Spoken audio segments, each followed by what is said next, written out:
Well, congrats, Josh. This is, I guess, becoming a habit now. Turn around for you. So I guess physically, how you feeling? Emotionally, how you feeling after just another win here? I feel great, man. Finally got the finish I was looking for.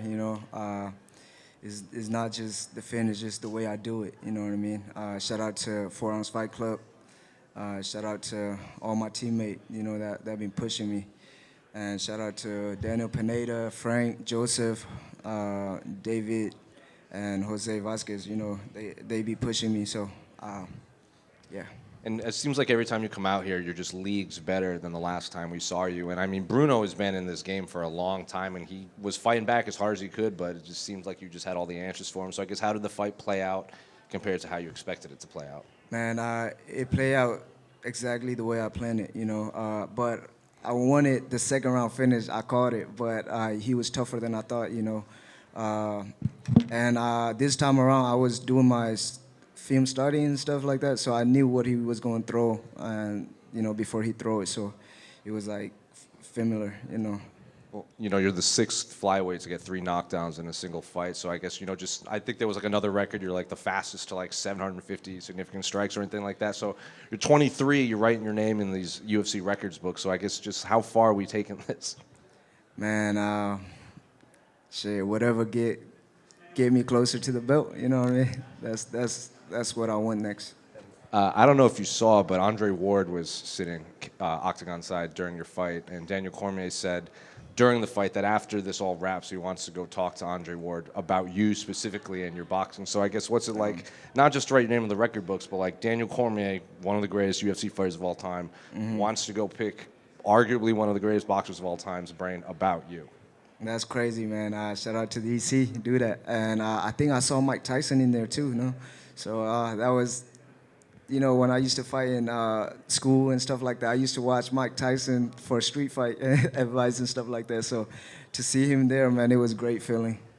I guess, what do you want next for your career? I'm sure you would fight next week if you could. I guess, I think the record is like 5-6 fights in a calendar year. Are you going to try to push for that, or are you going to slow down as you kind of climb up the rankings?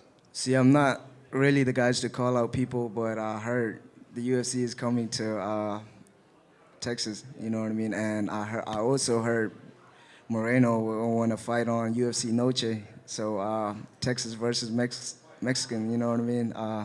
And Daniel Pineda was talking about coming out of retirement for that one.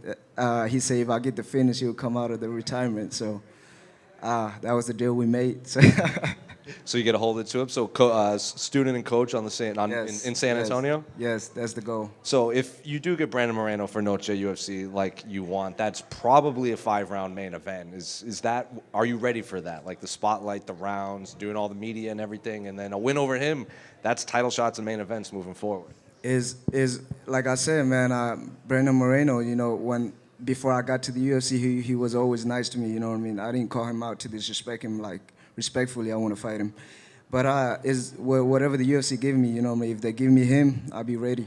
And if they want to give me somebody else, then I'll be ready too. So, Josh, over here. You fought 8 times in less than 2 years. You, Kevin Holland, and Charles Johnson are the most active fighters in the UFC. What do you think makes you 3 different than other fighters? Just the confidence, you know what I mean? The confidence. And when it comes to fighting, man, I feel like we just enjoy it, you know what I mean? It just comes natural. So, yeah, that's what it is. And how happy were you to wear that flag when you were walking into the octagon? It feels great, man. It just, you know what I mean? Having my whole country behind me, it's just, you know what I mean? On my back, it's just amazing. It feel great. Congratulations. Sir, thank you. Quick question. You ended up finishing it with your hands, little right, left, right. Were you looking for a hands knockout? Because you almost caught him with that knee, nearly took him out with that. Was it just something you saw, or just whatever flowed? I'm not gonna lie. We was working on a spinning kick, but he was too fast for me to throw a spinning kick. Yeah. All right. Thank you.